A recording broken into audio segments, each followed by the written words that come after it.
बच्चों, मैंने इससे पहले जो वीडियो बनाई थी पार्ट नंबर 2 के नाम से, तो उसमें मैंने 8 तक के आपको नियम जो रूल थे वो मैंने आपको समझा दिए थे। और मैंने आपको ये भी बता दिया था कि इसमें सबसे ज़्यादा इंपॉर्टेंट में वैन और वाइल यदि कभी आ जाए तो वॉजवर प्लस आईएनजी लगाना है। लेकिन कई बार मैंने आपको ये भी बता दिया था कि वॉजवर प्लस आईएनजी दे दिया होता है पेपर में, तो हमें एक सेकेंड फॉर्म लगानी है।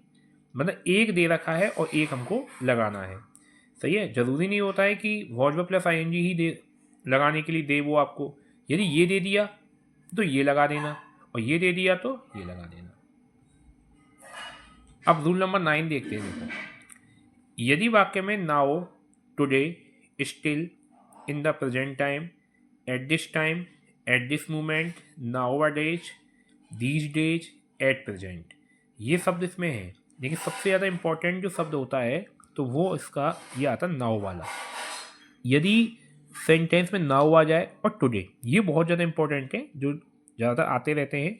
और एक इसमें एट प्रेजेंट वाला है, सबसे ज़्यादा नाउ टुडे वाला है ना। तो उसको हमको लगाना क्या है, इसमें इजारम प्लस फर्स्ट फॉर्म में आईएनजी लगानी है। जैसे माई ब्रदर, और ये ब्लैंक है और ये नाउ दे दिया, तो इसमें क्या आएगा, इज, और कम में आईएनजी लग के कमिंग हो जाएगा। ये समझ में आ गया होगा आपको आराम से। आपको शब्द कौन सा याद करना है अधिकतर, नाउ, टुडे और एट प्रेजेंट कर लो। देखो दिस वगैरह ये तो आप आसानी से याद कर भी लोगे। दिस है तो दिस में अपने आप ही देखो इज लग रहा है ना, तो हम आसानी से इसको कर सकते हैं। तो कोई दिक्कत नहीं आएगी 9 वाले नियम में। अब एक दो नियम और याद करने हैं आपको।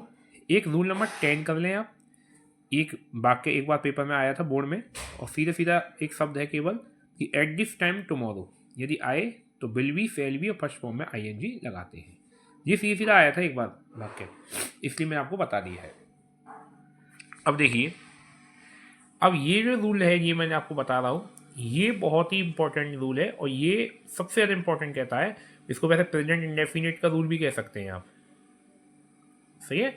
लेकिन इसको ध्यान से करेंगे हम। देखो कि यदि वाक्य में ऑलवेज, जैसे एवरी बहुत इंपॉर्टेंट शब्द है, जैसे day, week, month, usually, generally, regularly, daily, frequently, बहुत सारे शब्द हैं।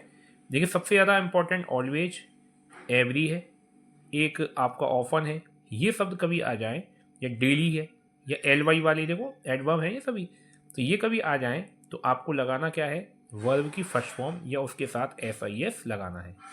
देखो यूनिवर्सल ट्रुथ वाले वाक्य भी आते हैं। पिछली साल आया था शायद इसका एक वाक्य कि यूनिवर्सल ट्रुथ होता है सार्वभौमिक सत्य, मतलब ऐसी बात जो तीनों कालों में सत्य रहती है। जैसे सूरज पूरब से होता है, दो और दो चार होते हैं, सही है।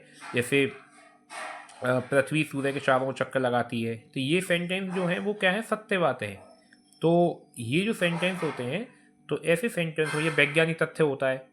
वैज्ञान जो मतलब, ये वैज्ञानिक तथ्य का मतलब होता है साइंटिफिक फैक्ट,